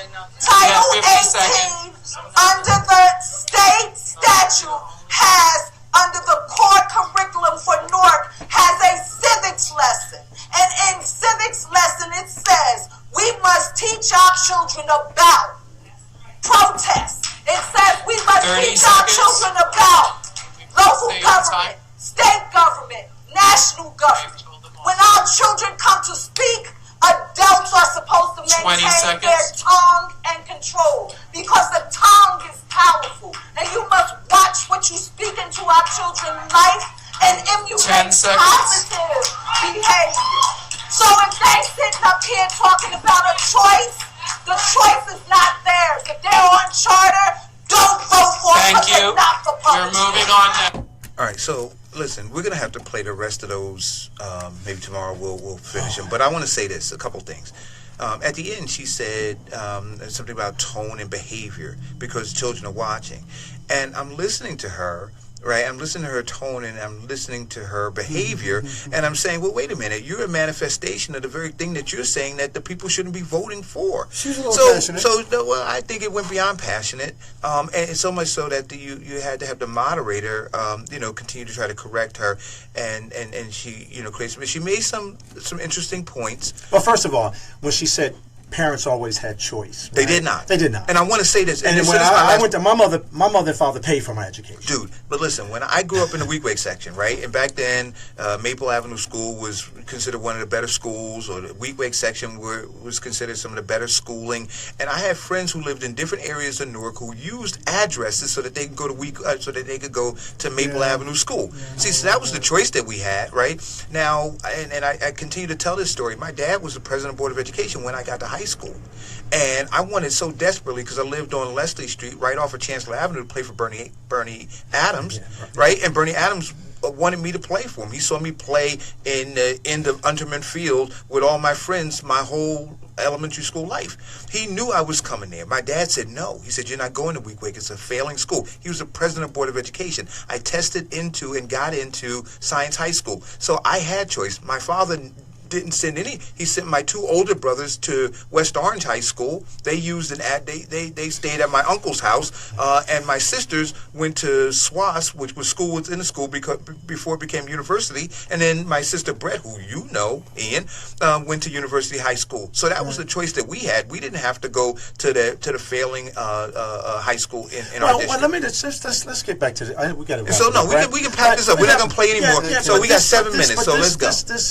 Or 6 minutes. I think that every parent, this whole choice issue, they should have the choice to send their kids in any school they think is suitable for their kids' growth. So if the best school is across town and you want to send your kid there, should you be able to send your kid Absolutely. there? I believe so. This is where I disagree. Okay. And this is where I feel the One Newark thing has failed. Let's open it up. Because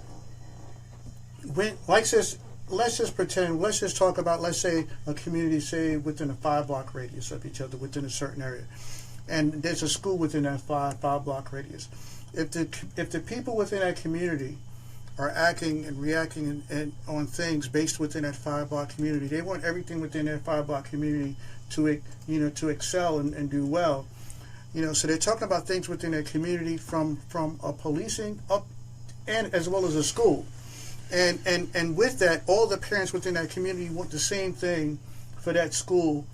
And what happens, what a lot of us are doing, is that we're running from the issue over here to go all the way over there, but we're not correcting what's going on within the community. I think that if all the parents within that specific community were forced to deal with all their issues within that community, then they will deal with all their issues to include the school, and they will be forced to. It's failing because nobody's there, just like sometimes a child is failing because nobody's there to push it to succeed. So I think a school is failing for the same reason in some cases, because the people aren't there behind it to ensure its success. So the school is failing. I live there in that community. What should I do with my kid? Well, I don't think you should send them to a failing school. That's my question. But the majority of the political families in the city of Newark always had the ability to send their kids to the best schools.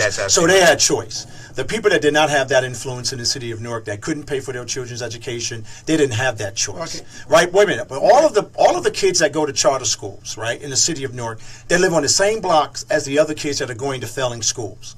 Right? I would hope that all of our kids are able to go to charter and or a good public school. I see them all as one integrated system that's empowering our children. The problem with the charter school debate has happened. It's always been a separate. It was segregation in a sense. You segregated these kids in the school, and you said these kids are getting a better education, but you're using public funds, and you have the access to get private dollars to do whatever you need to do as it relates to your programming. And then the public schools, you divest from those kids, and they don't have the same opportunity. Well, that's not fair and equal. Correct? I get that. So we need to fix that. But all of those kids that go to charter schools are kids that live on our block, right? But look at this. In Science High, that is a public school that doesn't represent charter or indoor a traditional public, if you ask me. Right.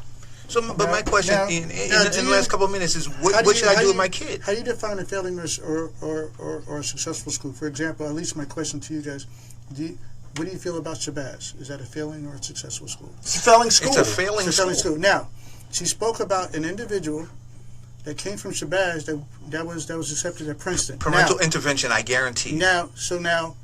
What's the difference between that child that's in that failing school that qualified according to Princeton to be entered into their school, and we have kids who may be at a more successful school who may be failing, who can't get to Princeton. And I say it's because of community and or what's happening at home as well. So you know what I'm going to say to you when you answer, when you raise that, right? Listen, I could drive through a desert, Ian, and I can see a rose growing, but I'm not going to plant a bushel of roses in a desert. So I'm gonna look at that rose that's growing in the desert, and I'm going to be amazed by it. But that's not going to be the standard for growing roses. No, but my point is that your child, because of your parental involvement, will also be eligible, probably will make it to a Princeton. And it's not the school solely. Right. Okay. It's not solely the school. So right. But if I could take my kid, right, if I'm going to be involved with my kid, and I can have the wind beneath my kid's wings by also having them in an environment that is more conducive for them to learn, right, as opposed to having them in a failing school system where I may have to work twice as hard as a parent being involved, going to school, dealing with the distractions that occur there. I'm going to take my kid. I'm going to put him in that other environment. That's choice. But the school is failing due because of support that's behind it. I understand. So we need to fix it. So what Kevin is saying is we need to fix it. But in the meantime, while we're looking at the solutions to fixing it, parents, you can't ask a parent to keep their kid on a sinking boat. Can't. You cannot do that. And you know what? This and I heard her. Her statement. I heard her statement, and I got to tell you something. I was a little confused by it, but she's very passionate about it, and hopefully, we can extract some of the things that she said and continue on her Sharice made a great point again. So that's it. Well, I'm looking forward to having Sharice on, and then maybe she can call in, and we'll play the rest of these. We don't have time today, but we'll play the rest of these for the policy piece. And then at the end, there was one more segment that these folks were asked to weigh in on, and it was what was the priority for them. And so that's going to be really interesting to talk about as they look at regaining local control, as they look at this failed district right now, as they look at the tumultuous situation there between charters and traditional public schools and magnet schools and this private school that sits there called Science Park, right? Which is that's a private school. It's a private school. But as they look at all of that, I'm curious to hear what their priorities were. But we're out of time today. Education is a tough discussion. It is a tough discussion. We're out of time. But this is Ladies Eric. and gentlemen, this is Kevin. And this is Ian. And thanks we're for tuning in. out. This has been the Eric Dawson Radio Show. It's not just about Eric's opinion. It's about understanding what's really going on. Tune in Monday through Friday, 10 o'clock a.m. Just continuing to talk about what elected leadership isn't doing without talking about the people who elected the elected leadership and what they're not doing to hold them accountable and or replace them. I think that I'd be doing you a disservice. Right here on 94.3 FM. Splash Radio. Yes, y'all. Make it don't stop. Splash Radio. 94.3. Reggae. So, Dance I'm Hall. going to take this. I'm going to continue what I do after the show. This is my little Hip-hop and R&B. show conversation with everybody who's been African. listening in.